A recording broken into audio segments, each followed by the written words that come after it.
Pour les amis, je voulais évoquer un thème aujourd'hui, pourquoi lire la Bible en famille? Pourquoi lire la Bible avec vos enfants?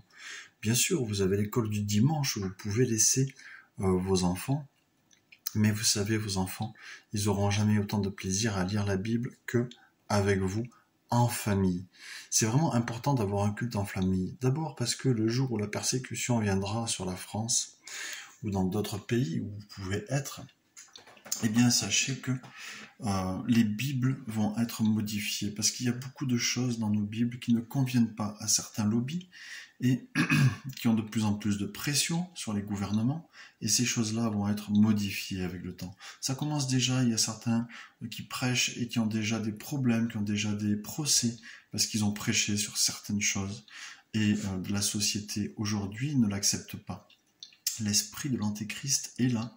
Vous attendez un antéchrist, vous attendez eh bien une certaine forme d'un antéchrist, mais cet antéchrist-là que vous attendez, il a été l'image que vous en avez, elle est faussée. Elle a été créée par les pères de l'Église qui étaient antisémites.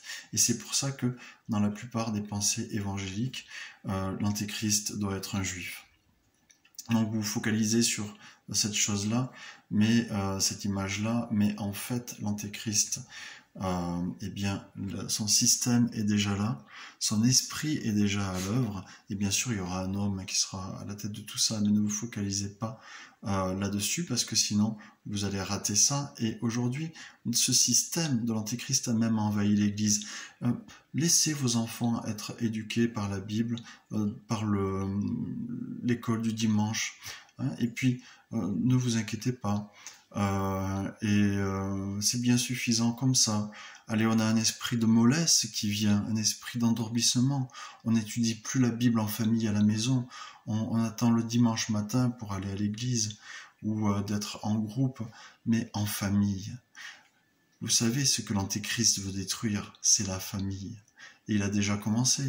On voit déjà que par le mariage, non seulement les taux de divorce, mais aujourd'hui le mariage c'est n'importe quoi. Ça devient, on peut se marier avec son vélo hein, si on veut. Donc vous voyez vraiment les choses que Dieu a créées en premier, c'est la vie, le mariage, la famille. Ces trois choses aujourd'hui sont en danger. Elles sont en danger depuis le départ, hein, mais aujourd'hui on voit vraiment que l'antéchrist détruit ces choses-là. Et c'est son objectif. Et si vous ne priez pas en famille, si vous n'étudiez pas surtout la parole, la chose centrale à mettre dans votre famille, à mettre en place avec vos enfants, c'est le partage autour de la parole de Dieu. C'est ça qui vous nourrit. La prière, oui, mais ça ne vous nourrit pas la prière. La louange, oui, mais la louange ne vous nourrit pas. L'écoute de Dieu, oui, mais l'écoute de Dieu, comme ça, là, je me mets à l'écoute de Dieu, ça ne vous nourrit pas. Ce qui vous nourrit, dit la Bible, c'est la parole. Ce qui vous lave, ce qui vous sanctifie, dit Jésus dans la Bible, c'est la parole.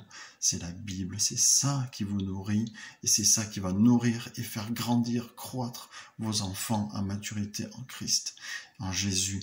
Et si vous ne faites pas l'étude et le partage et que vous ne laissez pas vos enfants s'exprimer sur ce qu'ils apprennent par le Saint-Esprit à la lecture de la parole, eh bien, vous allez les atrophier spirituellement et vous allez vous-même vous atrophier spirituellement et peut-être c'est déjà trop tard, enfin c'est déjà fait mais il n'est pas trop tard, je veux dire c'est déjà fait mais il n'est pas trop tard, il est temps de vous reprendre et de vous remettre à cet exercice, à cette vie spirituelle. La parole doit être au centre de votre famille, sinon vous êtes en danger spirituellement et le diable va gagner sur vous.